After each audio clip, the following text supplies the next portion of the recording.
অষ্টাবক্র গীতায় যে কথা বলা হয়েছে সেটা একদম ডাইরেক্ট অ্যাপ্রোচ। আচ্ছা, কীরকম?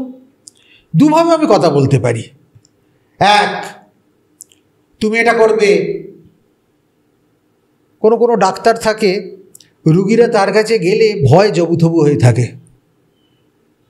যেমন আমি আমার সুগারের ডাক্তারের কাছে গেলেই ভীষণ ভয় পাই। প্রথমেই সে রিপোর্ট দেখে, তারপর বেদম রেগে গিয়ে নানান রকম কঠিন কঠিন সূত্র জীবনের দিতে থাকে। কী কী খাওয়া যাবে, কী পরিমাণে খাওয়া যাবে, অন্য কিছু মোটেই খাওয়া যাবে না, দেখা পর্যন্ত যাবে না। তারপর ভয় দুরু দুরু চিত্তে তার সমস্ত আদেশ পালন করে ঘরে ফিরে আসবার জন্য একটা অসম্ভব বেগ অনুভব করি যে আর বেশিক্ষণ থাকলে এখানে সুগার ফল হয়ে যেতে পারে। তাই এটা হচ্ছে একটা অ্যাপ্রোচ, যে অ্যাপ্রোচটা আমাদের সনাতন শাস্ত্রের অ্যাপ্রোচ, বেদান্তের অ্যাপ্রোচ। সেখানে তারা বলেছেন একদম সরাসরি এইটা করবে তুমি, ওগুলো করবে না। পরবর্তীকালে বেদে তো সব কথাই বলা আছে, মহাপুরুষদের আসার প্রয়োজন হলো কেন? এই কারণে প্রয়োজন হলো তারা ওই কঠিন কথাটাকে সরল করে বলল। একই কাজ বাপ বললে ছেলে শোনে না, মা বললে শোনে। ওই বাপ আর মায়ের মধ্যে যে তফাৎ, বেদ বেদান্ত আর মহাপুরুষের মধ্যে সেই তফাৎ। বেদ বেদান্ত আমাদের বাপ, কঠিন বাপ, যদি উল্টো পাল্টা হয় 4 চর লাগিয়ে দেবে, একদম কানের গোড়া ফাটিয়ে দেবে। আর মা কি করবে? মা কাছে আসবে, অভিমান করে বসে থাকবে, একটু একটু কাঁদবে, মাথায় হাত বোলাবে, বুকে টেনে ধরবে, তুই এমন কাজ করলি বাবা, তুই এটা করে আমি মুখ দেখাতে পাচ্ছি না, এরম আর করিস না। যে ছেলে বাপের সাথে তর্ক করছিল, পারলে ধাক্কাও দিয়ে দিচ্ছিল, সেই ছেলে মায়ের গলা জড়িয়ে বলবে, আচ্ছা মা তুমি আর কেঁদো না, আমি আর কখনো এ কাজ করব না। এই মায়ের স্নেহ মহাপুরুষের জীবনে শ্রীরামকৃষ্ণের বাণীতে আছে, আর অষ্টাবক্র গীতায় আছে পিতার সে অভিভাবকত্ব, যা সত্যকে অনাবৃত করে দেখাচ্ছে। সবসময় অত কঠিন কথা দুর্বল হৃদয়কে নিতে পারে? ঠিক। তো তার জন্য যুগোপযোগী হয়ে স্নেহ মমতা দিয়ে কথামৃতের ভাষার মধ্যে দিয়ে তাকে প্রকাশ করতে হয়, যা ঠাকুর করেছেন। তাই সর্বদেবদেবী স্বরূপ হয়েও তিনি আমাদের প্রাণের ঠাকুর শ্রীরামকৃষ্ণ হয়ে গেছেন। এইটুকুই তফাৎ, আর কিছু তফাৎ নেই। ডেলিভারেশন, উপস্থাপনগত তফাৎ, এছাড়া সত্য একই। রামকৃষ্ণ পরমহংসদেবকে যদি আমায় জানতে হয়, তাহলে রামকৃষ্ণ কথামৃত নাকি অষ্টবক্র গীতা? আমরা পিদিম জেলে কি সূর্যকে দেখতে পারি না। সূর্যের আলোতেই সূর্যকে দেখতে হয়। তা ঠাকুরকে জানতে গেলে ঠাকুরের কথাই তো সবচেয়ে বিশ্বস্ত উপায়। আমাকে চিনতে গেলে আমার সঙ্গ করাটাই তো সবচেয়ে নিরাপদ একটা মাধ্যম। কারণ মুখ থেকে শুনে আমাকে যদি কেউ চিনতে যায়, সেই চেনা এবং জানার মধ্যে একটা দ্বিতীয় ব্যক্তির ভাষ্য থেকে যায়। ঠাকুরকে জানতে গেলে ঠাকুরের কথার মধ্যে দিয়ে জানতে হবে। তার মানে এই নয় অষ্টাবক্র গীতার সনাতন ধর্মে কোনো মূল্য নেই, আমি তা কিন্তু মোটেও বলছি না। অষ্টাবক্র গীতা যে অদ্বৈত ভাবের কথা বলছে, যে জ্ঞানভূমির কথা বলছে ঠাকুরের কথামৃতে, সেই জ্ঞানের কথা আছে, সেই অদ্বৈতের কথা আছে, এবং তাকে ছাড়িয়ে গিয়ে মানব মননের বহু কৌণিক যে বিচ্ছুরণ, তার প্রতিটি ঝলসিত চিন্তাবিন্দুগুলোকে ঠাকুর স্পর্শ করেছেন তার মরমী ভাষায় এবং জাপিত সাধনার মধ্যে দিয়ে। এইখানেই শ্রীরামকৃষ্ণ কথামৃত অনন্য। একটা কথা এই প্রসঙ্গে না বললে বক্তব্যটা পূর্ণাঙ্গ হবে না। একবার স্বামীজি বলেছিলেন যে আজ এমন একটা জায়গায় আমরা এসে পৌঁছেছি যেখানে এসে যদি আমরা আমাদের সমস্ত বেদ বেদান্তগুলোকেও ভুলে যাই এবং একমাত্র কথামৃত যদি থেকে যায় তাহলে সনাতন ধর্ম বেঁচে যাবে। আসলে সমস্ত সনাতন শাস্ত্রের যা নির্যাস, সেই নির্যাসটাই হচ্ছে শ্রীরামকৃষ্ণ কথামৃত, গসপেল অফ শ্রীরামকৃষ্ণ। ঠাকুরের কথাগুলো তো শুধু কথা হয়ে থাকেনি, কথা যখন উপলব্ধি অনুভূতির আলো পায় তখন সেটা অমৃত হয়ে যায়। শ্রীরামকৃষ্ণ কথামৃতের মধ্যে দিয়ে যুগ যন্ত্রণায় ক্লিষ্ট মানব মনন সেই অমৃতের দিশা পেয়েছে, ঠিকানা পেয়েছে, সেই অমৃতের ইশারা পেয়েছে, যেটাকে বুকে আঁকড়ে ধরে নিশ্চিন্তে পথ চলা যায়।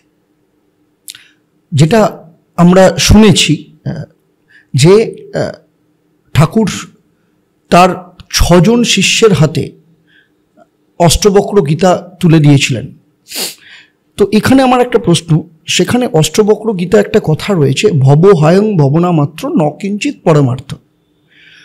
তার পরিপ্রেক্ষিতে স্বামীজি পরবর্তী ক্ষেত্রে বলছেন, জীবে প্রেম করে যেই জন সেই জন সেবিছে ঈশ্বর, বা জীব সেবাই শিব সেবা।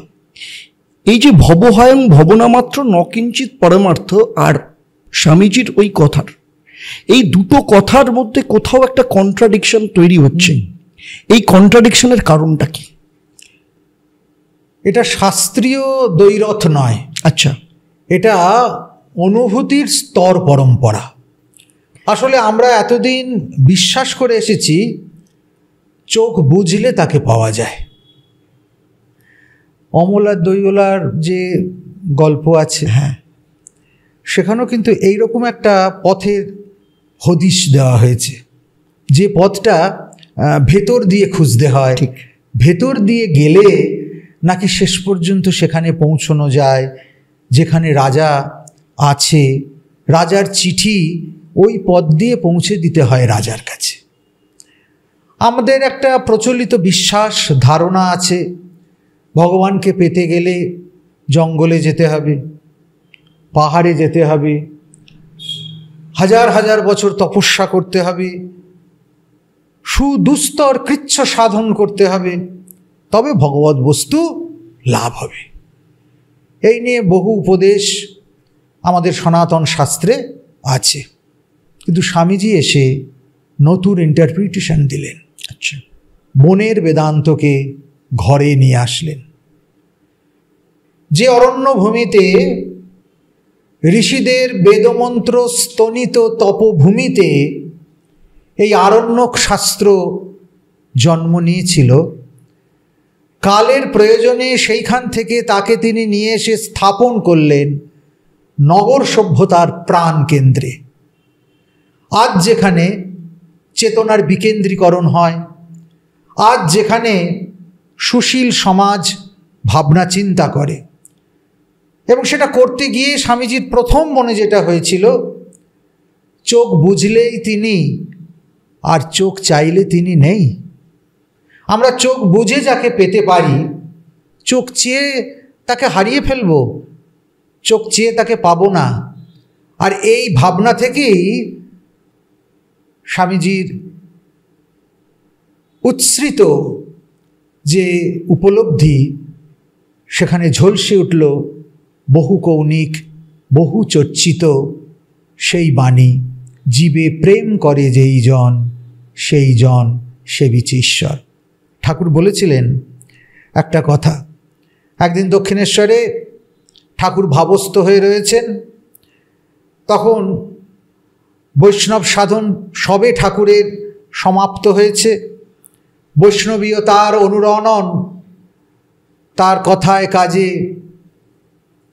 নূপুরের ধ্বনির মতো দীর্ঘসূত্রতায় বেজে চলেছে। ঠাকুর ভাবমুখে বলছেন, জীবে দয়া, বৈষ্ণব সেবা, এইরকম নানান কথা, গুরু ভক্তি, এসব নানান কথা বলতে বলতে যখন ঠাকুর এসেছেন জীবে দয়া বলেই ঠাকুর থেমে গেলেন। আচ্ছা, থেমে গিয়ে বলছেন, দুঃশালা তুই কে রে জীবকে দয়া করবার? বল জীবে প্রেম, জীবে প্রেম। শিব জ্ঞানে জীব সেবা।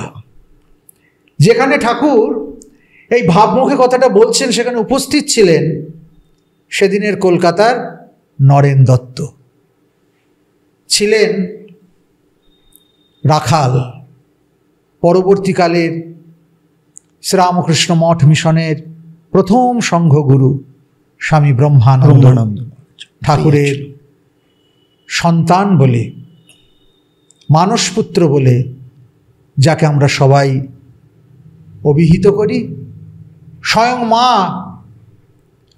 যার চলায় ফেরায় নৃত্যের ভঙ্গিতে ঠাকুরের চলাফেরা নৃত্যের ভঙ্গি দর্শন করেছেন সেই ব্রহ্মানন্দজি এবং আরও দু একজন গুরু ভাই। স্বামীজি বললেন যে দেখ, ঠাকুর আজ ভাবমুখে যা বললেন, যদি কোনো দিন তিনি সামর্থ্য দেন এই কথা আমি জগতে প্রচার করব। জীবকে দয়া করার তুই কে? জীবে দয়া নয়, জীবে দয়া নয়, শিব জ্ঞানে জীব সেবা। যত্র জীব তত্র শিব, এ তন্ত্রের কথা। পাশবদ্ধ জীব, আর সেই পাশ থেকে মুক্ত হলে পাশ মুক্ত শিব। তাই জীব এবং শিবের মধ্যে প্রকরণগত বিশেষ পার্থক্য নেই। যেটুকু পার্থক্য বদ্ধ আর মুক্তে। জীব যতক্ষণ লজ্জা, ঘৃণা, ভয়, জুগুপ্সা এই অষ্টপাশের দ্বারা আবদ্ধ হয়ে থাকে ততক্ষণ সে জীব, ততক্ষণ সে শান্ত। শান্ত মানে তালব্যস্ব নয়, দন্তেস্ব, অন্ত বিশিষ্ট। ততক্ষণ সে উপাধির মধ্যে, ততক্ষণ তার সুখ দুঃখ জ্বালা যন্ত্রণা সব রয়েছে। যে মুহূর্তে সে ফিল করে অহং ব্রহ্মাস্মি সোহম, যখন সে ফিল করে যে আমাতে আর অনন্তে কোথাও কোনো তফাৎ নেই, মিল নেই, মানে অমিল নেই, কোথাও কোনো ব্যারিয়ার নেই, আমি সেই ভূমা, ভূমি থেকে যে মুহূর্তে সে ভূমার দিকে চলে যায় তখনই কিন্তু তার সে অমৃতত্ব, তার বিশালত্ব, তার শিবত্ব জাগ্রত হয়। এই কথাটাই স্বামীজির ওই পংক্তির মধ্যে দিয়ে, বহু চর্চিত পংক্তির মধ্যে দিয়ে বেরিয়ে এসেছে, যার সূত্র তার গুরু শ্রীরামকৃষ্ণ পরমহংসের সাধনলব্ধ নতুন বেদান্ত, জগৎকে দেওয়া শিক্ষা নতুন রূপ। তবে তার কিন্তু ভিত্তি আমাদের সনাতনের মধ্যেই নিহিত রয়েছে।